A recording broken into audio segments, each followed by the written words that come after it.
nous semons la vie alors que nos ennemis sèment la mort. En France, l'état-major français de l'armée regarde avec énormément d'admiration la façon dont les Israéliens se sont à la fois défendus et ont attaqué également l'Iran. Je pense que quand on gagne la tête haute. Donc quand on perd, il faut perdre aussi la tête haute. Salut tout le monde, j'espère que vous allez bien. Donc aujourd'hui, nouvelle vidéo zapping. On retourne sur X se regarder encore énormément de séquences. Comme d'habitude, on ne perd pas de temps. Petit like pour la force, petit commentaire pour le référencement. Et pour ceux qui sont sur téléphone et qui sont gentils, merci de booster la vidéo. Allez, on enchaîne avec la première séquence insolite ou plutôt lunaire qui nous vient de Focus. C'est marqué scandalisé. Une touriste filme à Paris une jeune fille qui se fait filmer juste à côté d'une personne sans abri. Cette SLOPE est sérieuse.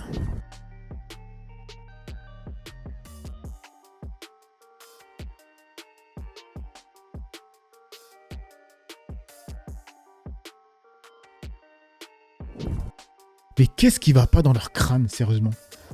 Et du coup, on enchaîne avec 6ix9ine. Alors, il a posté ça, il a parié sur la France. Malheureusement, la France a perdu, donc il a dû perdre énormément d'argent. Alors les amis, dans cette vidéo, je ne vais pas partager tous les racelards français qui se réjouissent de la défaite de la France. Et c'est quand même intéressant de voir qu'on vit dans un pays où les pseudo-patriotes, certains pseudo-patriotes se réjouissent de la défaite de la France, de l'équipe de France. Alors qu'à côté, on voit des personnes, certaines personnes, en tout cas beaucoup de personnes d'origine étrangère, des Français d'origine étrangère, je précise, qui eux sont tout simplement tristes de la défaite de la France. Ok, voilà, bref, c'est marqué, les gars, je mets la maison sur la France, argent gratuit, le pari le plus facile que j'ai jamais placé dans ma vie. World's best sportsman. Well, I love $4 million, but we're on the road to make $4 million back, right? Yeah. The world's best sports bettor. Look at that, Don. We're gonna put $200,000 on France. Donc il a misé 200 000 les mecs. Quand on connaît le résultat, on a envie de dire que c'est pas le meilleur move. Pas du tout, pas du tout. Du coup, on enchaîne avec le compte de B-Footballs avec la sénatrice paraguayenne, la racelard la plus connue du monde. Alors, je vous ai dit que j'allais pas partager des Français, en tout cas des patriotes, soi-disant patriotes qui se réjouissent de la défaite de la France. Mais on va parler d'elle très rapidement, donc elle ne lâche pas le steak. Elle a tweeté plusieurs choses. Premièrement, Espagne 2, France 0. Ensuite, elle a aussi partagé ses tweets chambreurs. Dans les livres d'histoire du football, il restera que la sénatrice Céleste Amarilla a détruit psychologiquement la sélection française et tout le peuple français. Ciao la France, et un 14 juillet, liberté, égalité, fraternité, éliminée. La France a perdu, adieu Mbappé. Voilà, elle est au taquet la meuf. Du coup, on enchaîne avec Gibbs, c'est avec Ryan Cherki. C'est ouf comment il répond aux journalistes. Ryan, le premier coup de jour du match, ça a été le penalty concédé par Lucas Digne. Comment il se sentait à la mi-temps, à la fin du match? Tu penses que je vais te répondre quoi? Il pleurait, on l'a mis la tête dedans? Non, c'est des faits de jeu, c'est le football. Bonjour Ryan, à titre personnel, est-ce que tu aurais aimé entrer en jeu plus tôt? À ton avis? Oui. Voilà. Merci, au revoir. Bon, il est un peu tendax, j'ai envie de dire. Du coup, on enchaîne avec le compte de Serfia qui a tweeté Flash l'Européenne, Broadcasting Union et Européenne Athlétique. Désolé, je prononce mal. Donc c'est marqué, publie des nouvelles recommandations pour limiter la sexualisation des athlètes féminines à l'écran. Les diffuseurs sont invités à éviter les plans serrés sur le corps, les contre-plongées, ainsi que les ralentis sans intérêt sportif. L'objectif est de mettre davantage l'accent sur les performances, la technique et le déroulement de la compétition. Donc voilà ce qui est interdit. Ce qui est autorisé, ce qui est interdit. Ce qui est autorisé, ce qui est interdit. Bon, j'ai envie de dire que les slow motion, ça sert à comprendre le mouvement. Bref, du coup, on enchaîne avec Serfia, c'est marqué Alerte Info. Un jeune sapeur-pompier volontaire a avoué avoir déclenché l'incendie dans la forêt de Fontainebleau à l'aide d'un briquet et d'essence. La source BFM. On a l'enquête qui progresse. On a ce pompier volontaire âgé de 18 ans qui a reconnu avoir mis le feu. Je voudrais votre réaction parce que on vous imagine possiblement agacé ce matin. Oui, c'est l'agacement, la consternation, la colère. C'est un pompier volontaire de Fontainebleau. Donc c'est parmi les collègues qui ont été directement au contact de l'incendie dans les premières heures. Donc ils sont forcément, ils ont un sentiment de trahison à travers cet acte malveillant. C'est une grosse colère de l'ensemble de la communauté. Effectivement. Et du coup, dans les commentaires, ça nous dit quoi? Le pompier qui déclenche le feu au lieu de l'éteindre. C'est pas l'inverse, normalement? À la base, c'est pas l'inverse. C'est pas elle qui doit être assise sur tes genoux. Ouais. Voilà mon gars. Y'a quoi d'autre? Le nom, on veut le nom. Tout le monde sait. Bref, du coup, on enchaîne avec CL Presse, agence de presse, c'est marqué une Marseillaise, et chantée à Paris par quelques centaines de supporters malgré la défaite face à l'Espagne.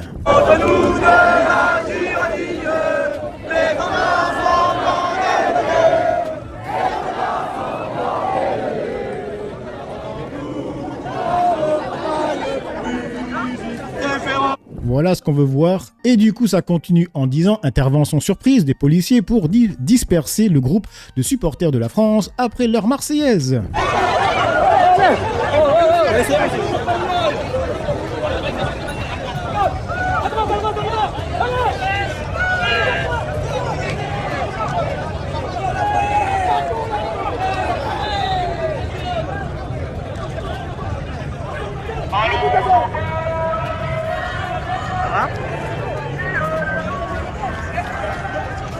Du coup, on enchaîne avec le compte de Glou Patate. Alors, cette séquence, je vous l'ai déjà partagée. C'est avec Nunez qui parle de la loi de présomption sur la police, tout ça, tout ça. Il y a aussi une compilation de flics qui foutent la merde. En vrai de vrai, cette vidéo, c'est une pépite. Bref, donc il y a pas mal de personnes qui m'ont écrit pour me dire, Pagès, tu partages énormément la pétition contre la loi de Nunez alors que tu ne sais pas de quoi tu parles. Soit, peut-être que c'est vrai. Là, je vais vous donner mon avis. Il y a très longtemps, je vous ai dit que j'étais contre LFI qui voulait désarmer la police. En tout cas, une partie de la police. Alors, suivez bien mon raisonnement, d'accord, avant de vous offusquer. Premièrement, pour moi, un policier, peu importe quel flic, il doit être armé. Un flic, ça représente la loi et l'ordre, d'accord? Premièrement. Qu'est-ce qu'il va faire face à un taré s'il n'a pas d'arme? Bref. Ensuite, pour moi, c'est pas désarmer la police ou bien faire des lois comme ça dans un pays où, je crois qu'on est le seul pays où un flic qui a tué un petit... Je répète, un flic qui a tué un petit est devenu millionnaire. Je crois qu'on est le seul pays au monde où c'est arrivé. Dans ce pays, on veut faire une loi comme ça. Je suis contre, tout simplement, d'accord? Pour l'instant, ce qu'il faut faire, c'est laisser les flics armés, premièrement, et deuxièmement, bien engager les policiers. Le délire de 7 sur 20 ou je ne sais quoi, là, leur moyenne de merde, ça ne veut rien dire. On le voit dans les séquences qu'ils engagent des gens qui ne devraient pas être là. Tout simplement. On l'a vu énormément de fois. Je peux même pas vous montrer toutes les séquences que j'ai. Il y en a plein. On voit qu'il y a des flics qui sont incompétents. Et en fait, le problème, c'est les recrutements. Le recrutement. Ils devraient recruter des bonnes personnes. Et aussi une autre chose. Merde, je suis flou. Une autre chose. Ils ne devraient pas recruter les gens qui sont racelards, des néo-nazis. On ne devrait pas les recruter. Donc, ils devraient vérifier s'ils ont des tatouages de racelards, de nazis. D'accord? Parce qu'il y a des flics qui l'ont. Maintenant, je vais vous dire pourquoi ils ne devraient pas engager des racelards, même si ça devrait être juste normal, des racelards ou des néo-nazis. Parce qu'on n'engagera jamais, on ne devrait jamais engager un mec de périscolaire pédo. Si on sait que c'est un pédo, on ne va pas l'engager. Pourquoi? Mais parce que si c'est un pédo et qu'il va travailler avec des enfants, on sait qu'il va faire des choses aux enfants. C'est du bon sens. Un flic qui est néo-nazi, qui est racelard, on sait ce qu'il va faire à la population avec un phénotype différent. C'est juste du bon sens. Donc pour moi, déjà, il ne devrait pas avoir de flics avec des tatouages de racelard, de néo-nazis. Ça ne devrait pas être normal. Ça existe, les mecs, on en a déjà vu. D'accord? Parce que le mec qui a un tatouage de néo-nazi, on sait ce qu'il pense. Donc vous imaginez bien que ce mec, quand il aura un pouvoir démentiel, parce que c'est un policier, donc il est assermenté, tout ça, vous savez très bien ce qu'il va faire face à une population qui n'a pas le même phénotype que lui.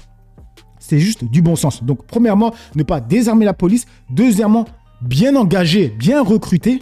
Arrêtez le délire de 7 sur 20 ou je ne sais quoi, là, à moins que la moyenne, ça ne veut rien dire, d'accord? Et checkez bien les gens. Tout simplement. Il faut avoir des bons flics, c'est tout. Mais des flics armés.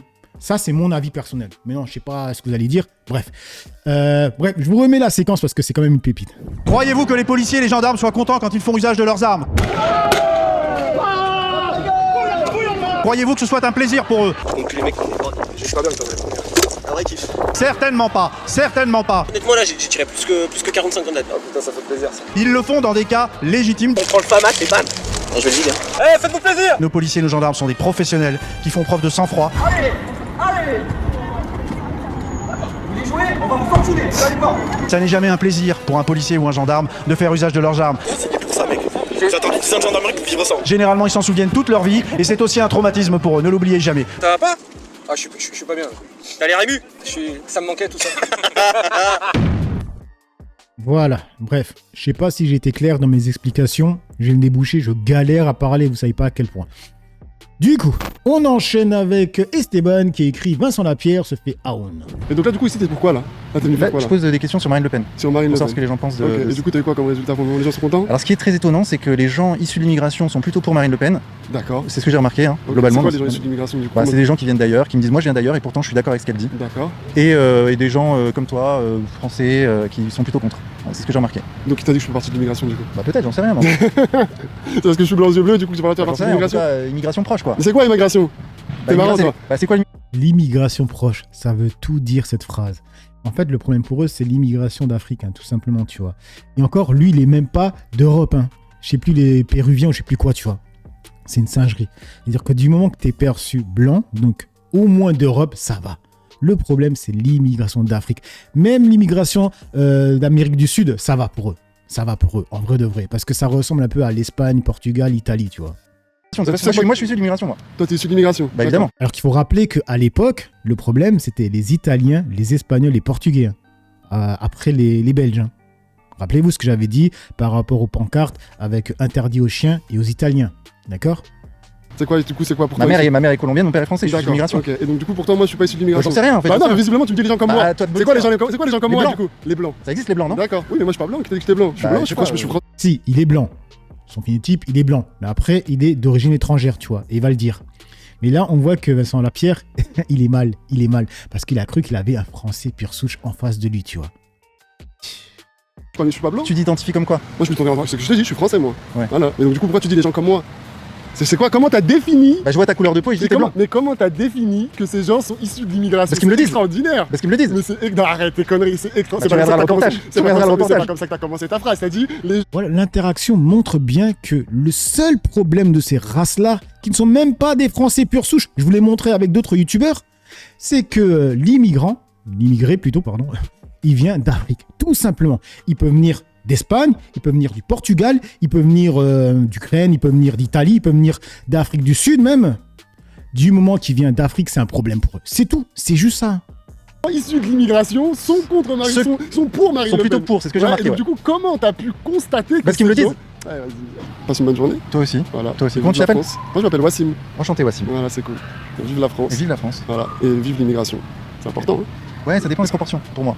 Si tu veux me donner mais du coup, c'est marrant quand même quand t'es issu de l'immigration et que tu craches autant sur l'immigration dans ton média. C'est pas ça. Je trouve ça, mais moi, personnellement, je trouve, on doit donner un avis quand même, je trouve ça quand même extraordinaire, les gens comme toi, qui passent leur temps à cracher sur l'immigration, alors qu'eux-mêmes font partie de l'immigration. Comme si, tu vois, c'est comme si tu crachais sur tes parents, et je trouve ça assez fascinant, en vrai de vrai. Mais... Voilà, tout simplement. Rien d'autre à rajouter. C'est comme s'ils crachaient sur leurs parents qui sont venus. C'est une folie, les mecs. Ils sont aliénés en fait.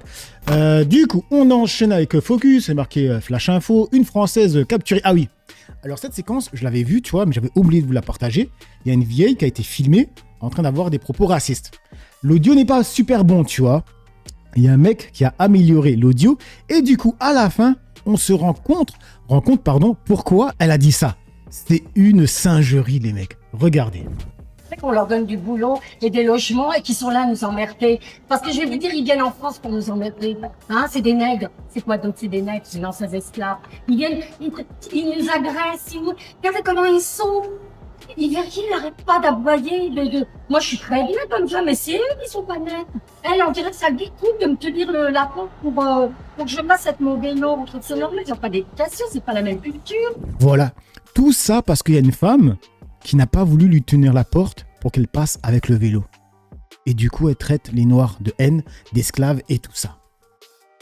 C'est une singerie. On enchaîne avec le compte de The News avec Meyer Habib, le meilleur d'entre eux, qui considère que l'accélération de la colonisation en Cisjordanie avec la création de 15 nouvelles villes est une nouvelle extraordinaire. Il ajoute « Nous semons la vie alors que nos ennemis sèment la mort ». C'est vrai que le phosphore blanc, ça sème la vie. Hein. C'est un engrais. C'est un engrais.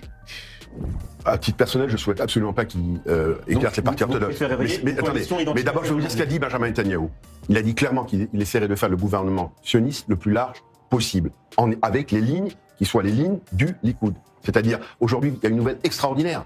Aujourd'hui, il y a je crois, 20 milliards de shekels qui ont été alloués à la Judée et à Samarie. Il y a un accord cadre unique qui va faire que dans le nord de la Samarie, va avoir une quinzaine de nouvelles villes vont être implantées. C'est une nouvelle extraordinaire parce que nous semons la vie alors que nos ennemis sèment la mort. Ce qu'ils veulent pas, c'est un État à côté d'Israël, mais à la place d'Israël. On a vu les plans de Sinoir. L'objectif est la destruction de l'État d'Israël. Le peuple juif, depuis sa création, tend la main pour la paix, mais pour faire la paix, il faut être deux. Et aujourd'hui, je crois que ce que ce peuple a besoin aujourd'hui, Raphaël, c'est d'unité. On a le droit d'être orthodoxe, on a le droit d'être laïque, on a le droit de croire, on a le droit de pas croire. Mais le pire est le peuple juif est un minuscule peuple.